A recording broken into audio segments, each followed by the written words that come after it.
Le problème du cancer est au premier plan des préoccupations immédiates des malades en raison des douleurs qui l'accompagnent. De nombreux cancers ne sont pourtant pas douloureux au départ, mais ils le deviennent par la suite, à l'occasion des métastases, surtout lorsqu'elles sont osseuses ou neurologiques. Au stade avancé de la maladie cancéreuse, 75% des patients éprouvent des douleurs de nature diverse, sans oublier la souffrance morale et la crainte de souffrir davantage. Le docteur Poulain est responsable de l'unité interrégionale de soins palliatifs à la polyclinique de l'Ormeau à Tarbes. Il nous parle de la douleur chez les personnes atteintes de cancer.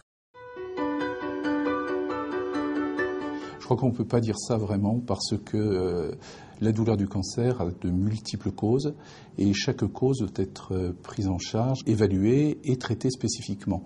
Donc de temps en temps, certaines composantes de la douleur peuvent ne pas être totalement prises en charge par les traitements ou par l'accompagnement que l'on peut faire au niveau du malade et la douleur peut à ce moment-là varier et avoir des accès douloureux aigus. Alors classiquement, on dit que c'est la voie orale, et bien évidemment, on dit que la morphine est le standard. Néanmoins, c'est quelque chose qui est discuté à l'heure actuelle. D'ailleurs, l'Association européenne de soins palliatifs, pour la douleur du cancer, est en train de chambouler un peu les règles qui existaient jusque-là au niveau de l'OMS. On dit que la voie orale est toujours une voie de première intention, mais néanmoins qu'il y a des alternatives. Et parmi les autres alternatives, on a la voie transcutanée, qui permet, elle, d'administrer les médicaments d'une manière tout à fait sans être agressif pour le malade.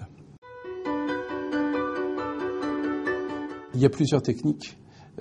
Du moment qu'un patient a sa douleur de fond qui est bien contrôlée par un traitement régulier, stable, à ce moment-là, on peut permettre au patient de s'auto-administrer, c'est-à-dire que c'est le patient lui-même là, qui va décider, s'il a un accès douloureux qui survient de manière inopinée, et bien de s'administrer une dose supplémentaire d'un produit. Alors soit on peut le faire au travers de pompes, mais maintenant on a d'autres technologies, avec notamment la voie transmuqueuse, soit par voie orale, soit par voie nasale, qui permet d'administrer des produits très actifs qui vont soulager le patient en quelques minutes, moins de 5 minutes, et qui vont à ce moment-là lui permettre de pouvoir prévoir un accès douloureux éventuellement, ou bien le traiter s'il survient alors qu'il n'est pas prévu. C'est une complémentarité et un travail en équipe. À domicile, on ne peut rien faire sans l'hôpital et l'hôpital ne peut rien faire sans le domicile. Donc on est condamné à travailler ensemble, mais heureusement on le fait avec beaucoup de plaisir.